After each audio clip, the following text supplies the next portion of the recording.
Wait, are we live? Wait. Oh my God, we're live. Oh my God. Hi, everyone. Hi, I was totally caught off guard. We have a special surprise for you today. We have Vincent Rodriguez III. We stole him from his busy schedule. Thank you for joining us. Thank you.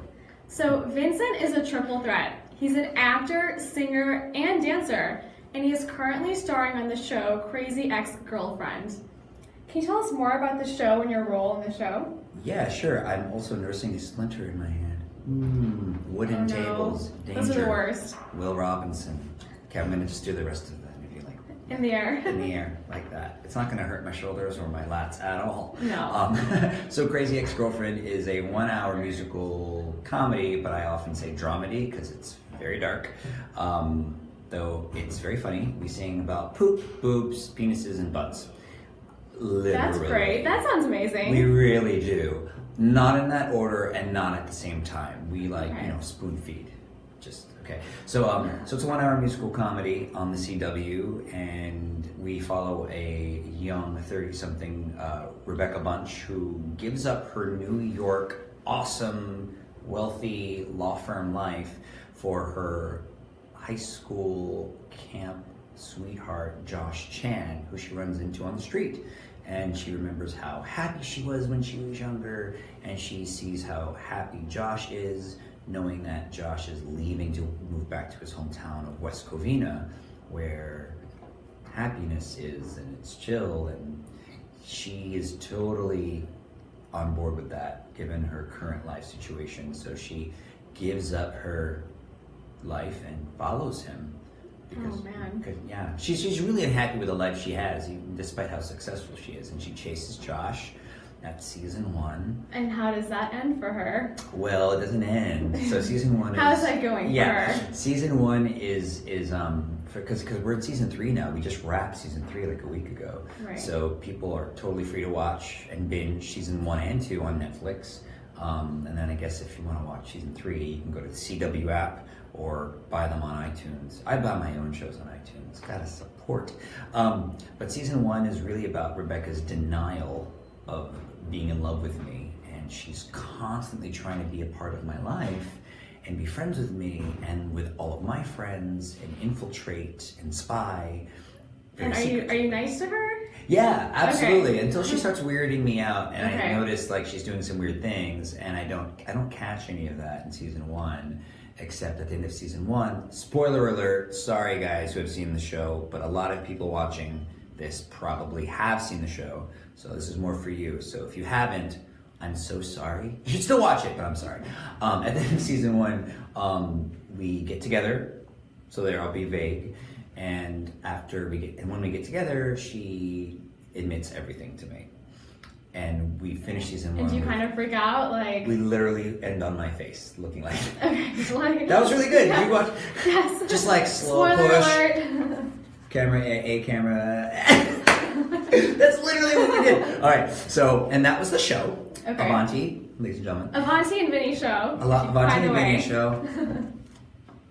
Hi. Yeah. So we end season 1 on that, and then season 2 is now about the fact that Josh knows, and everyone knows, and she's just jumping for joy, like I love Josh Chan, and more madness ensues. And you're running away. And I mean, yes and no.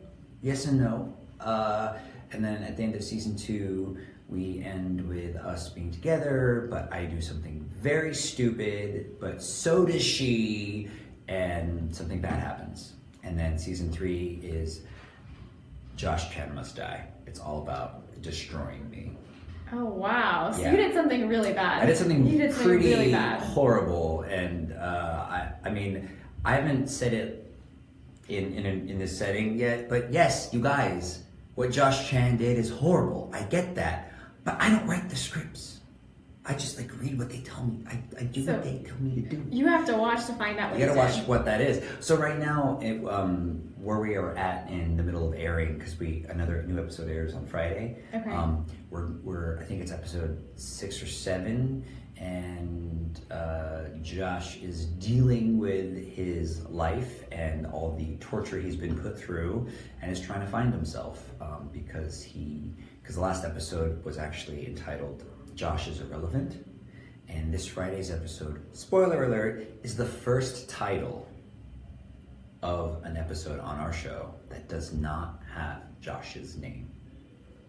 Uh-oh. Huge, like... That's big. It's pretty big. So if people have been watching the show and seeing it, you know when you watch a show and it shows the episode title? Right. If you were looking at that, you'd notice everything was always premised off of Josh. I hope Josh invites me to his party. I hope Josh's friends think I'm cool. I'd love to meet Josh's girlfriend. Those aren't actual titles. Those aren't the titles. But everything. But it's all about Josh. But it's all about Josh.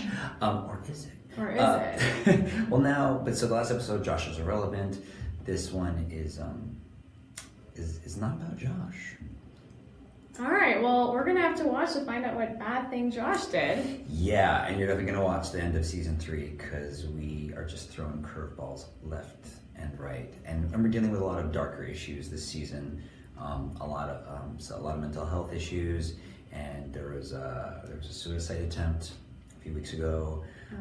So we're dealing with a lot of these issues, but one of the things our show does is it helps digest these very dark issues. So we had one number, we've had songs that are very kitschy and funny, like the sexy getting ready song, the idea of getting ready for a date, like as a woman, and all the horrible things you do as women to get ready, and how painful it is, and how it's not very glamorous. It's actually quite painful. So yes, Rachel, we've all been there. Rachel celebrates all of those things in that number.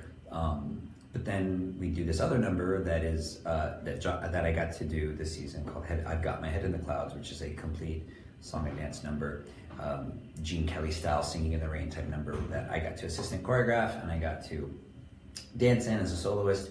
I got to dance on a pew with a ghost. Yeah, I really love that one because it just is so uplifting to watch that. Like, I felt like I had my head in the clouds.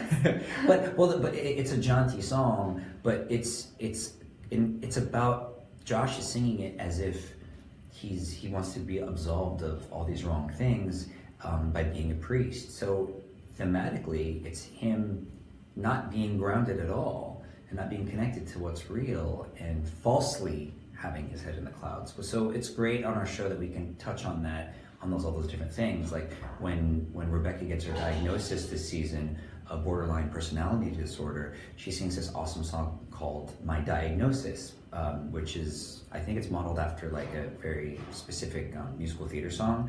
And then this Friday we also have premiering, I'm very happy to say this, Paula sings an ABBA-inspired song in a grocery store, in which it is titled "The First Penis I Saw." Okay, well, we definitely need to see that. Isn't that a good note to leave on? That is. You guys have to. Great now note. you have to see it. The First Penis I Saw. S&P, Standards and Practices. Totally fine with it. CBS. So, can you tell us what the best advice you've ever received is? Best advice. I have two things that come to mind. One of them was by a fellow actor, now casting director at my conservatory, PCPA in Santa Maria, California. I was coming back, I was late for something, and I made everyone late, and he was one of the actors who was affected by this. And I said, "I'm so sorry, guys, I'm so sorry." And he was so mad. He says, "Vinny, I got some advice for you, and you're not gonna like it, so just know this comes from love." Am I allowed to cuss on this?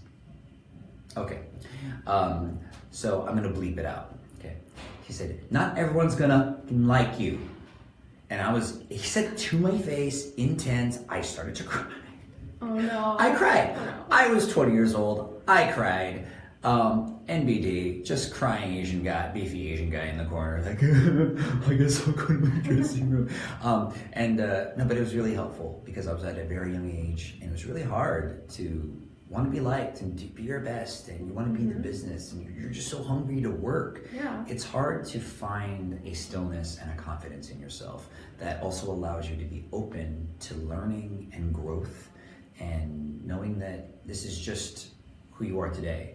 And you need to arrive at that so that you can be grounded and planted before you arrive at the next day and who you are tomorrow or 2 months from now or 2 years from now. I've had a lot of great mentors and inspirations throughout my career. And that was a moment that stuck out. That was to a me. turning point. It was one of many turning One of many. points. Yeah. But it's nice. I feel like, advice like that when you're 20 makes such a big difference. Oh, huge. Because you're so young. Yeah, we need that. We need that kind of we stuff. definitely need that. Yeah, especially, we're young, creative professionals. Creative. Yeah. And not everyone is going to like you. And that's okay. And that's okay. Well, thank you so much for joining us. Oh, thanks. This Thanks for has been, having me. Yeah, this has been so much fun. You've been watching the Avanti and Vinny show today. And we will see you soon on Bella TV. See you soon. We got a cheers. Oh, yes. Avanti and Vinny show. Cheers.